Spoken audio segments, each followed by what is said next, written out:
สบายดีFCสุภูสุคนวันนี้ก็มาพบกับสาวขันสาวเล่าตามหาฝันคือเก้าวันนี้สาวขันสิมาเฮ็ดเมนูซุปพักเล่าวันนี้ก็พักสาวขันก็มีพักกาดขาวแล้วก็มีมะโบบนึ่งน้อยแล้วก็มีเห็ดเข็ม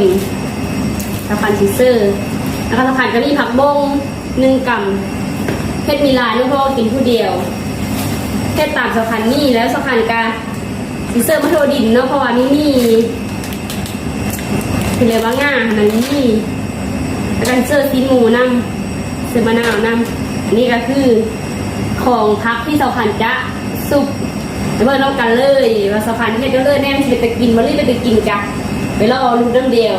มันหน้าตาออกมาสิเป็นน้ำเลยเนาะมันเป็นซุปพักล่าหรือมันจะเป็นซุปพักสาวผู้ไทยก็ยังมีหูเนาะแต่สาวขันที่ซื้อมันแบบซุปพักตามสไตล์สาวขันขันเฮ็ดแบบ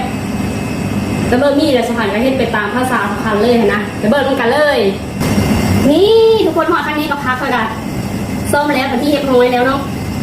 สาวขันไม่ถ่ายคลิปเบิ้งตอนที่สาวขันส้มพักเพราะว่ามันโดนเนาะพักบง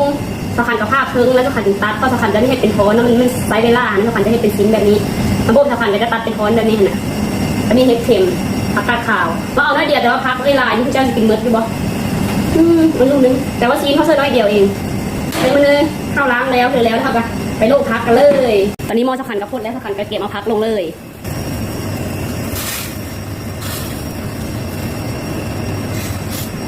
พักสิโลมือที่บ่เอาเฮ็ดสขันสิโล2เธอพอมอมันน้อยพักเขาจะโลเป็น2 รอบถึงเจ้ามีพักกะขาวแล้วก็พักโบกเฮ็ดนี่ค่อยสิโลน้ำเดียวได้